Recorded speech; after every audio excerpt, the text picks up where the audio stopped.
It's Holly and Tanya with the Springer Sisters, and today we're going to discuss something that a lot of people struggle with. Children's artwork.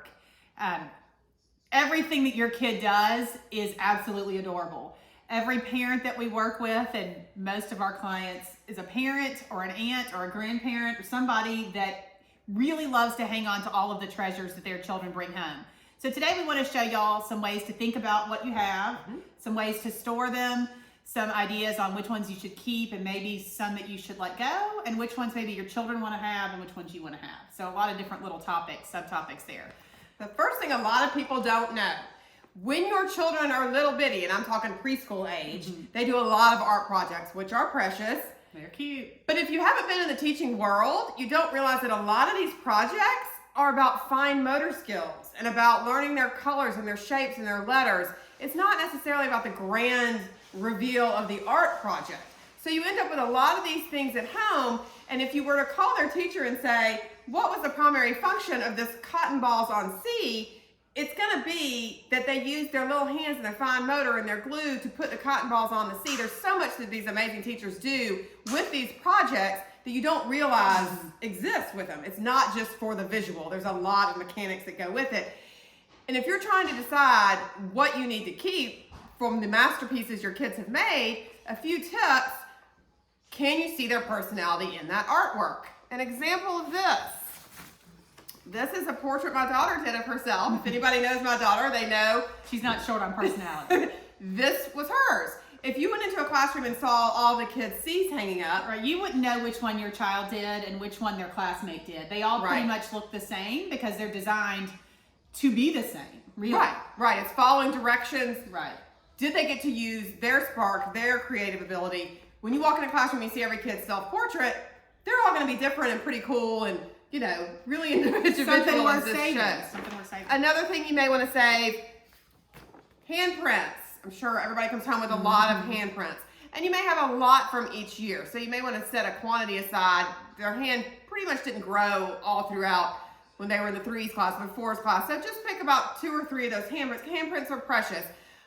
But when they're a little bitty, again, a lot of crafts involve handprints. So just pick the ones. And if you have holiday artwork. There's always a turkey involved. Turkey, yes.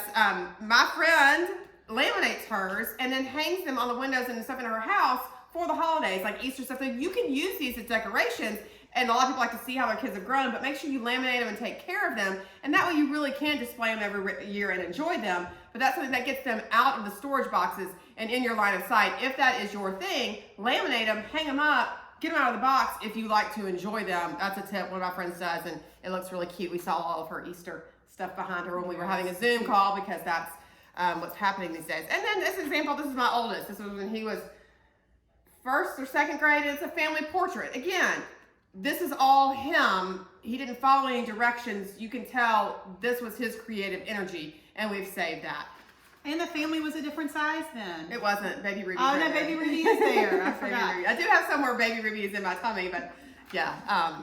So yeah. There's another really important thing to consider when you're saving artwork. Some of the things that your children bring home are going to be things they're going to want to hang on to, potentially.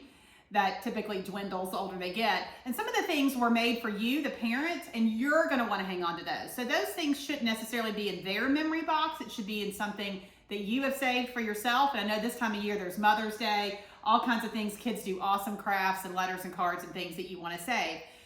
Here's a great example that Holly has of how she saves hers in a photo album using archival quality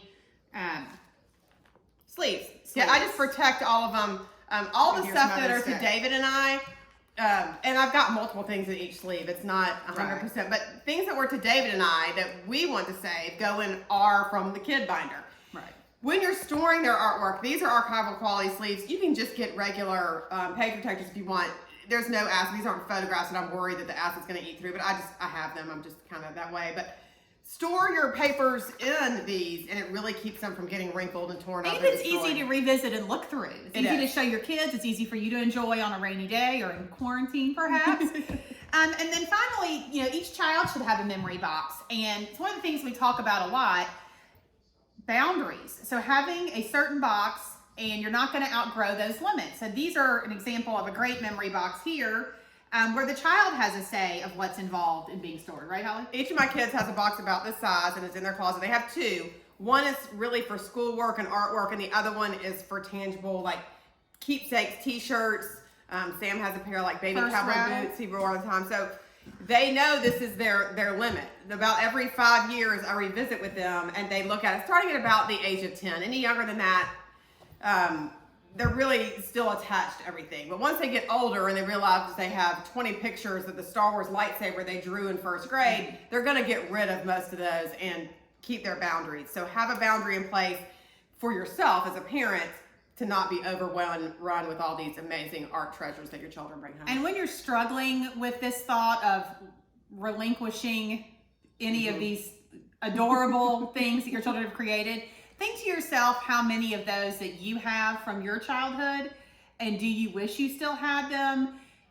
And if you do have any at all, I know that our parents gifted us everything we ever did quite a while ago in some moves. They, as they should, gave us all of our stuff. Yes, they don't have one of these. They did not make a binder. They were more like the card and I didn't want my Mother's Day card that I made my mother, so it went in the trash. Now, they did save a couple. Yeah, of course I did. I'm the one that saves stuff. But I have 2 or 3 things that I drew, and I have one art project that's a little trivet I made, I think in 6th grade. That's it. So think about what you really still have hung on to, and then think about your children as adults. And are they going to want to be gifted, like Holly said before, 6 big Rubbermaid tubs full of construction paper projects that they're then going to have to save? Because a curated collection, as we like to say, really lends to, these were treasured to you. You pick them apart. They each mean something. You all probably have way better memories than I do. I am a goldfish. Yeah. But if I've made a curated collection of what my kids have made me, if I'm flipping through that and I have a small number and my kid's like, hey mom, when did I make that for you? Chances are I'll probably remember if there's a limited amount and it's something special to me. If I throw everything at it. But also, when are you going to get out a giant Rubbermaid tub and look through something casually? You're not. But this is something to easily access and go through and reminisce. And should you want to give it to your child, is an easy one thing to give to your child. Right. So just another thing to keep in mind as you're struggling with what to do. And then there's always the things online, Archive, and all of the cool books that you can make. And those are always options as well. Great. We appreciate it. Don't get bogged down with the memories. Make sure you store them properly, keep what's important, and let go of the rest. Bye, y'all. Thank you.